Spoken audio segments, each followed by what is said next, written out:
Bonjour à toutes et à tous. Alors aujourd'hui, je vais vous présenter un nouveau tarot. Je ferai un tirage aussi. C'est l'occasion de vous le présenter avec le Light Seas Tarot. Je l'ai trouvé pendant les vacances. C'était pas prévu. Ça faisait longtemps que j'avais pas fait l'acquisition d'un nouveau jeu.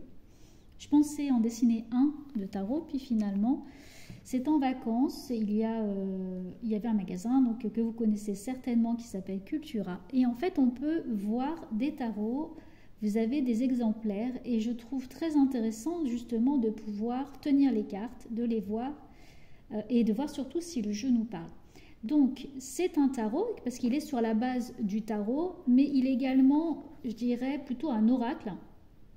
D'ailleurs, à un moment donné, j'ai vu qu'elle le notait comme ça parce que les cartes ont été adaptées. En fait, il y a des images, des dessins et chaque tarot qui a été illustré, qui n'est pas l'ancien, comme celui de la Renaissance, et encore même, du coup, il y a même eu des adaptations sur celui-ci. Le tarot reste le même principe avec les cartes mineures et les cartes majeures. Mais ensuite, il y a, je dirais, une énergie dans l'interprétation des cartes majeures et mineures, surtout les mineures. Et du coup, ça peut être apparenté à un oracle, c'est-à-dire qu'il y a derrière une interprétation, je dirais une couleur,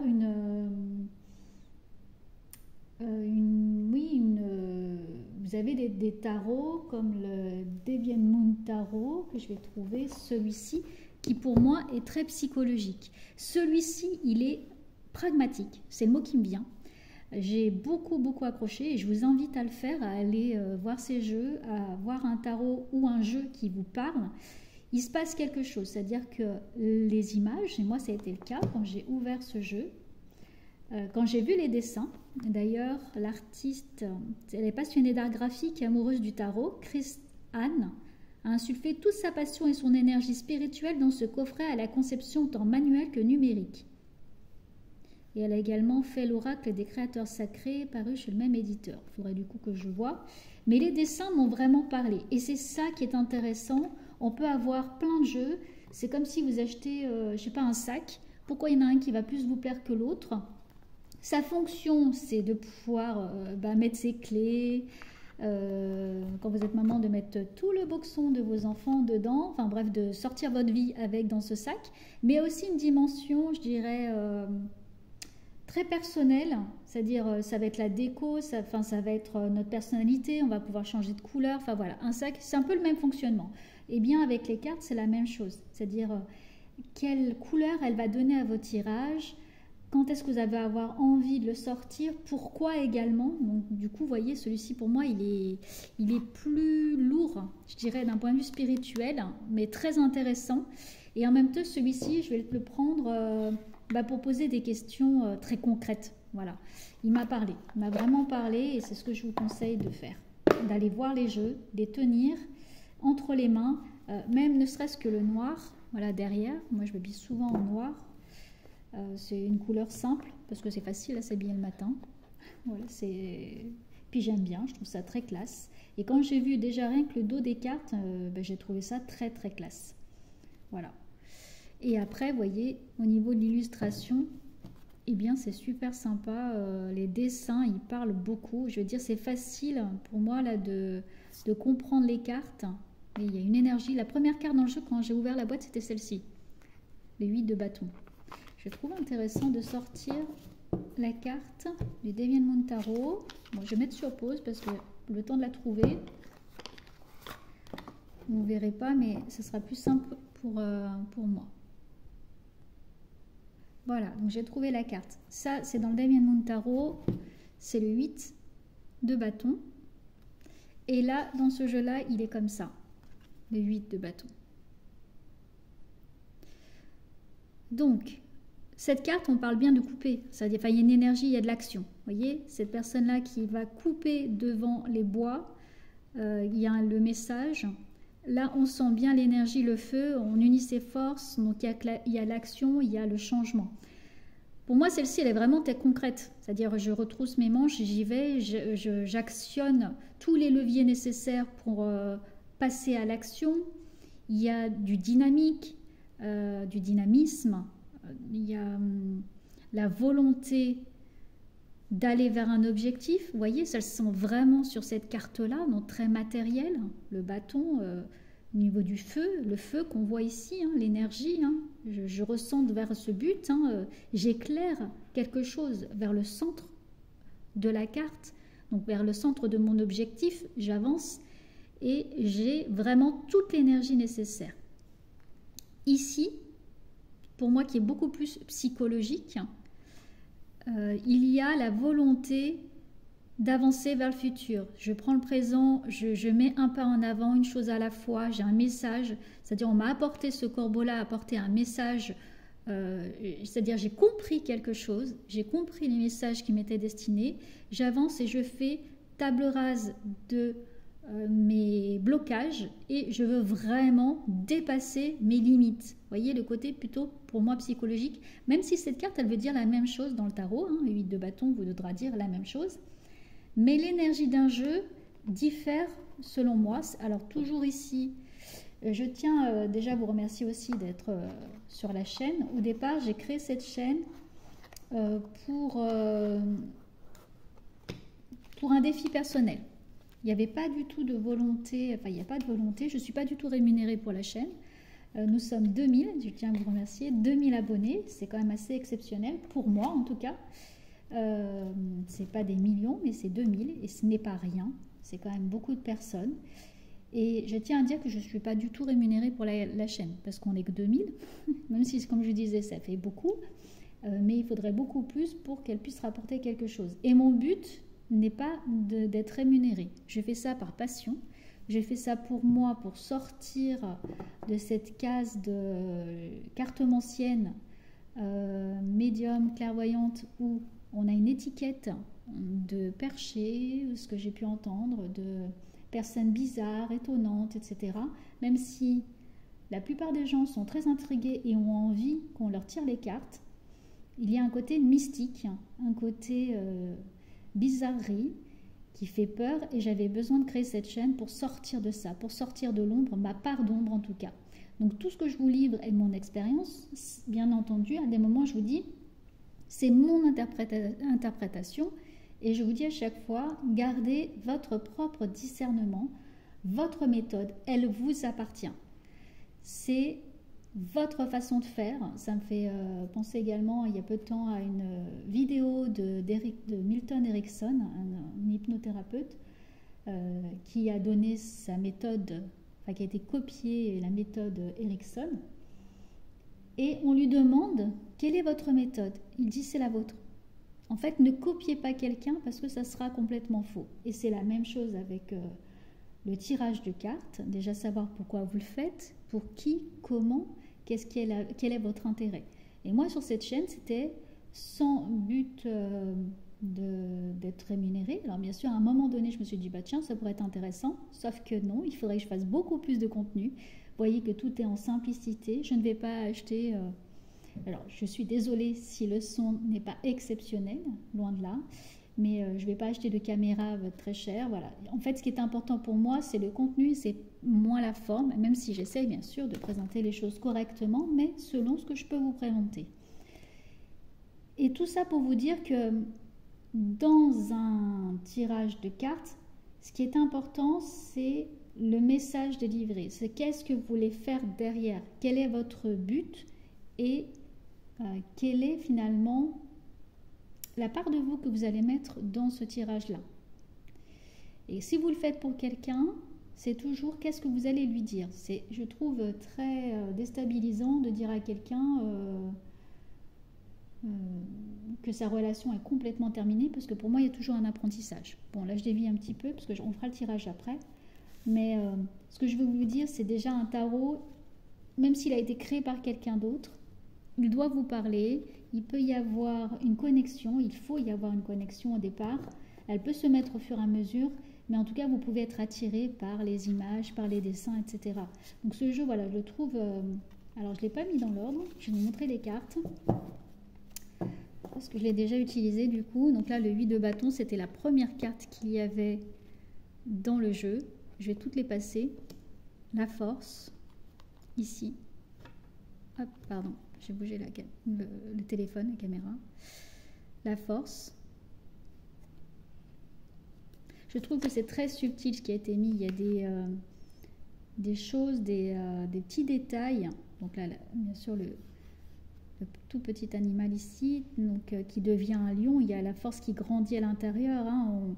Il y a deux parts de nous, l'humain et puis le lion aussi. Là, on voit le côté, je dirais, personnalité, c'est-à-dire la force, c'est l'équilibre intérieur. Être entre un agneau et puis un animal plus féroce, c'est-à-dire dans une situation, aller parfois puiser nos forces intérieures pour pouvoir les dépasser.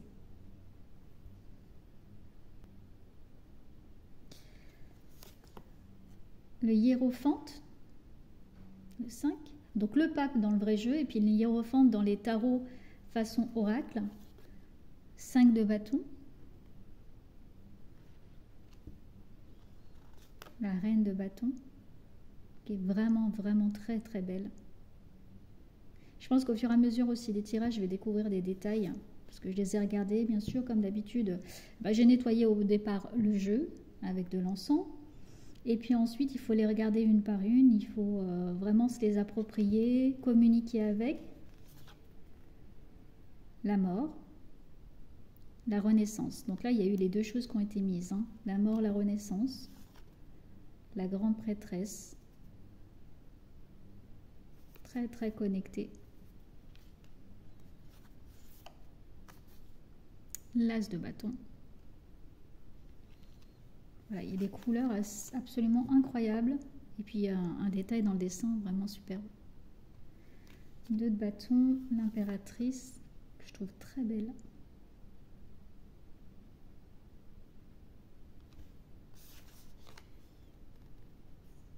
L'étoile.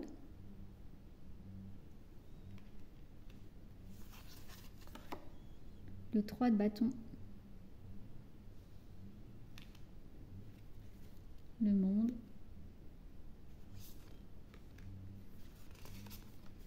Neuf de bâton.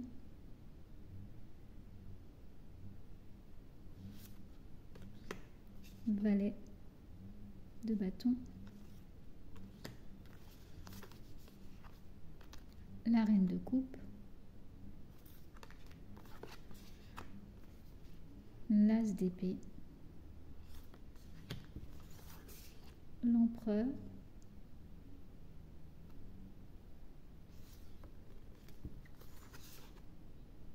La tempérance.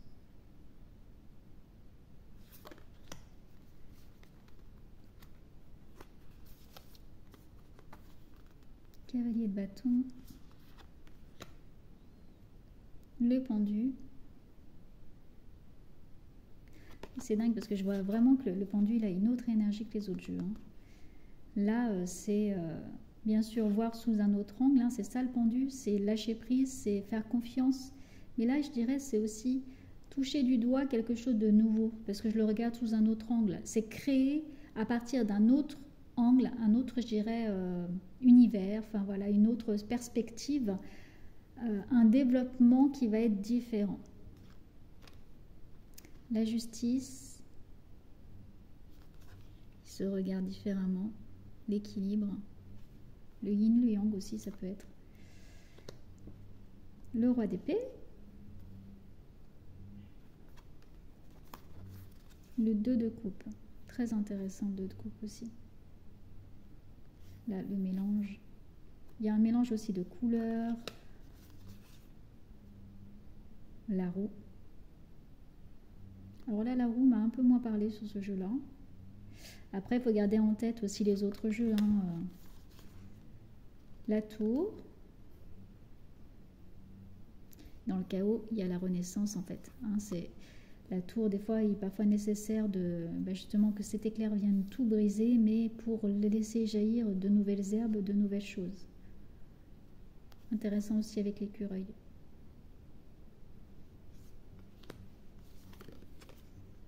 Le soleil, le 4 de coupe,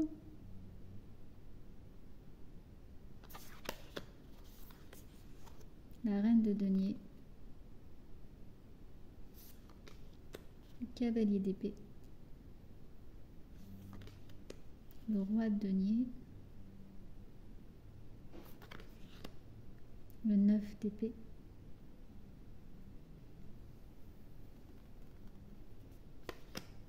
le 10 de bâton,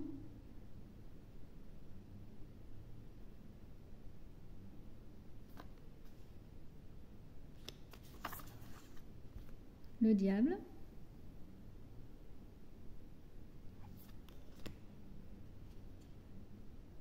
je le trouve très mystique celui-ci, le diable, ici.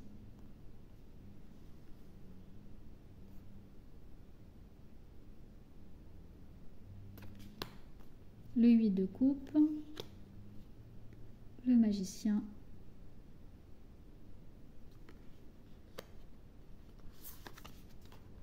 le cavalier de denier, le 9 de denier, 5 de coupe,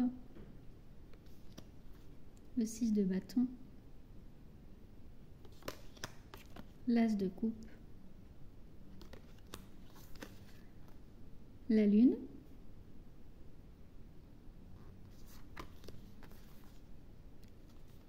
les amoureux, les amants, 6, enfin l'amoureux, le jugement,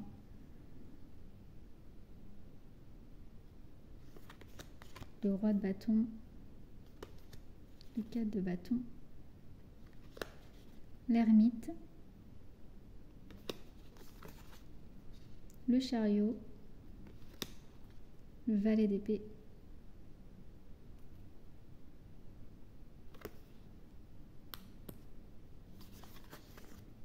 le 10 d'épée, l'as de denier, le roi de coupe, le 3 d'épée, le 2 d'épée, 6 de denier, 5 d'épée, 8 de denier, 9 de coupe, valet de coupe, 7 de coupe, le 10 de denier, 6 de coupe, le 10 de coupe, le 4 d'épée, cavalier de coupe, le 5 de denier, le 3 de denier, la reine d'épée, le 2 de denier, le 4 de denier, le valet de denier, le 7 d'épée, le fou, le 7 de denier, le 7 de bâton, le 6 d'épée et le 8 d'épée. Voilà. Voilà pour la présentation. Alors en plus il y a un petit livret assez intéressant qui reprend les choses principales à l'endroit, à l'envers. Bon, personnellement j'utilise l'envers suivant les cartes, suivant le besoin. Pas toujours du coup. Ça dépend les cartes environnantes. Mais ça c'est ma pratique à moi. C'est pour ça quand je vois dans les commentaires, oui, mais vous avez remis les cartes, etc. Oui, effectivement, c'est suivant ma propre pratique. Donc c'est à vous de voir si vous voulez les tirer à l'endroit et à l'envers. Ou si vous voulez regarder le tirage environnant pour voir si c'est intéressant de garder les cartes du coup à l'envers. Allez, on va faire un tirage actuel. Quels sont les conseils, les énergies actuelles? On va regarder l'énergie actuelle, quel message ce tarot veut nous donner.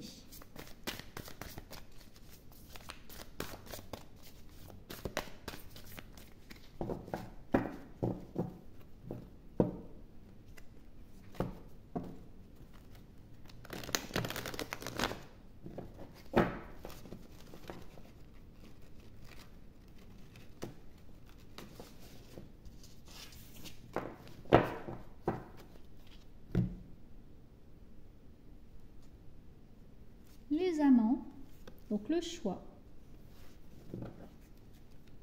avec le 4 de denier. Ici, les deux cartes. Donc le 6 et le 4. On est, le 6 et 4 pour moi, dans un nouveau tournant. Là, il y a une prise de décision, une action et quelque chose qui est en suspens. Quelque chose qu'on garde, un choix à faire de ce qu'on veut garder personnellement. Peut-être dans une relation ou dans un travail. Il y a le besoin de préserver quelque chose, de se préserver. Et aussi d'attente. Ce choix qui doit être pris parfois dans la tourmente. Voilà, il peut y avoir peut-être une déception, une désillusion, mais il y a un choix à faire personnel sur ce qu'on veut garder en soi. Voilà, il y a une partie très intime là il va y avoir dans ce tirage, une part de soi qu'on préserve pour faire un choix. Ok, ensuite.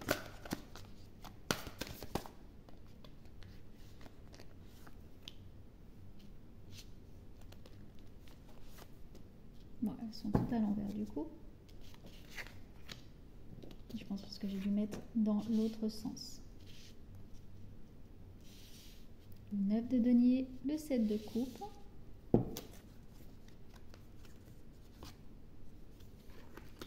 La reine d'épée.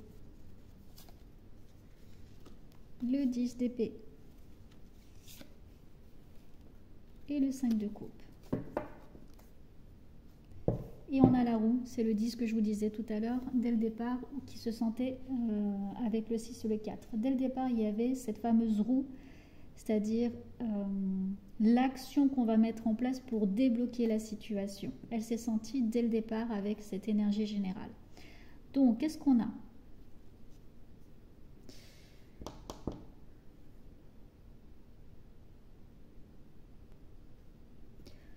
En pour ici, non, quelque chose de positif, on a le 9 de denier qui nous dit qu'on récolte ce qu'on sème de façon positive. Il y a cette joie, on a envie de récolter ici déjà la protection,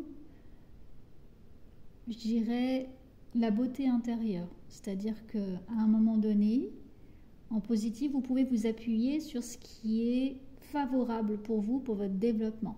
D'un point de vue matériel aussi, vous récoltez petit à petit le fruit d'un changement, le fruit d'action. Voilà ce que vous pouvez entreprendre à un moment donné. Quand vous faites le point, vous appuyez-vous de façon positive. Ce conseil-là, c'est de s'appuyer, de garder tout ce qui a été bien construit, bien fait, favorable, changement d'attitude. Voilà, tout ce qui a pu donner cette impulsion positive, il faut vous appuyer dessus. En blocage, il y a parfois des doutes. Est-ce que ce chemin que j'ai pris est le bon? Est-ce que j'agis de la bonne façon? Beaucoup de remises en question à des moments qui peuvent vous tourmenter. Et du coup, tout le temps, vous demandez si vous avez fait ces bons choix, si vous avez pris cette bonne direction, comment vous auriez pu vous remettre en question ou vous auriez pu faire autrement. Donc beaucoup, je dirais, de questions sur comment j'agis, comment je fais, est-ce que j'aurais pu faire d'une autre manière, etc. La réponse directe à tout ça, là, c'est qu'il y a quand même de l'assurance. Vous avez fait un petit bout de chemin. Cette reine d'épée, là, elle s'est assise quand même sur du matériel. Donc, il y a quand même une avancée. Vous avez pu construire des choses. Voilà, elle a quand même un petit peu de sérénité. Son but, c'est aussi d'aller voir vers le futur, d'avancer sereinement. En tout cas, elle regarde ce futur de façon beaucoup plus sereine qu'à un moment donné. Le conseil, c'est d'avancer. C'est-à-dire le conseil, c'est de garder espoir. Il peut y avoir aussi quand même des tourments à des moments, des inquiétudes, des questionnements. Ils sont toujours là, toujours présents. Cependant, ce 10 d'épée vous invite encore avec ce 10 à changer de cycle et à garder espoir d'avancer. Là, peut-être qu'à un moment donné, c'est dans des creux, il y a des hauts et des bas, mais ça fait partie de votre vie. Et on vous invite à avancer et à garder cet espoir parce que vous l'avez à un endroit de votre vie, c'est-à-dire que peut-être que vous êtes dans un passage difficile, mais on vous invite à vous appuyer sur les bons moments de votre vie, ou trouver des solutions pour garder le cap. Et en synthèse, on a le 5 de coupe, c'est-à-dire on vous invite à trouver des solutions pour épurer ce dont vous n'avez pas besoin. Trouver des solutions, voilà, des facilités, c'est le mot que je cherchais, c'est-à-dire quelque chose qui va vous aider. Ça peut être de diverses manières, peut-être vous faire guider, trouver, analyser dans votre comportement ce qui vous aide. Voilà, on vous invite à vous débarrasser définitivement de choses du passé qui vous plombent ou qui ne vous soutiennent pas. Parce que là, vous êtes dans une phase de changement. Peut-être que c'est vous qui engrangez un nouveau comportement, une nouvelle façon de faire. On va prendre le murmure de guérison, parce que oui, moi je complète tout le temps avec d'autres jeux, d'autres tarots, d'autres oracles, pour voir des messages différents ou compléter. Une fois, on m'avait posé la question, mais pourquoi vous mettez d'autres cartes? Tout simplement, par exemple, si je vous dis trouver des solutions, oui, mais laquelle? Comment? Voilà, sur quoi je dois me baser? C'est-à-dire qu'une carte que vous allez poser, vous pouvez, on m'a dit, bah oui, mais tu peux poser tout le jeu. Ok, oui, mais la première carte, tu vas trouver des solutions. Là, d'accord. Je veux savoir comment est-ce que je peux trouver des solutions. Est-ce que c'est des solutions matérielles? Est-ce que c'est sentimental? Est-ce que c'est une solution simplement de lâcher prise? Voilà. C'est-à-dire que les autres cartes vont vous donner une information complémentaire que la première a simplement impulsée et ne l'est pas assez complète. Donc, murmure de guérison, la méditation. Là, il y a un besoin d'un temps de repos, un temps de repli sur soi. Les aides, les conseils, c'est ça, c'est-à-dire de... Parfois, on a besoin simplement de souffler, de se poser, de laisser les choses se faire. La méditation, c'est un moment pour ralentir aussi notre rythme cardiaque, lui dire qu'on est moins stressé. Et ça nous permet de trouver aussi des solutions dans ce repos-là. On va aller voir ce qu'on nous dit le livre. En méditant, il est possible de trouver l'espace au-delà des pensées et du bavardage mental. Quand vous méditez, vous permettez à votre esprit d'entrer dans un état de paix. Ce changement de rythme mental met un frein aux pensées négatives et limitatives qui ont une emprise sur vous. Quand les idées noires gagnent du terrain dans votre esprit, elles peuvent s'enraciner et devenir habituelles. Vous vous attendez toujours au pire, c'est devenu votre façon habituelle de penser. Il peut être difficile de reconnaître et d'abandonner ces idées néfastes. Donc là, dans ce changement, c'est peut-être de vous habituer à avoir une nouvelle façon de penser et peut-être que la méditation peut être un levier. Prenez une minute pour faire le silence dans votre esprit, inspirez et imaginez l'air qui voyage dans votre corps.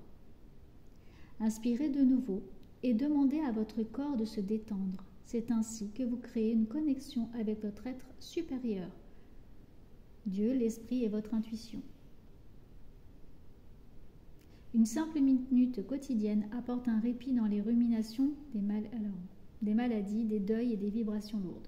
Cela peut vous mener assez loin sur le chemin de la guérison.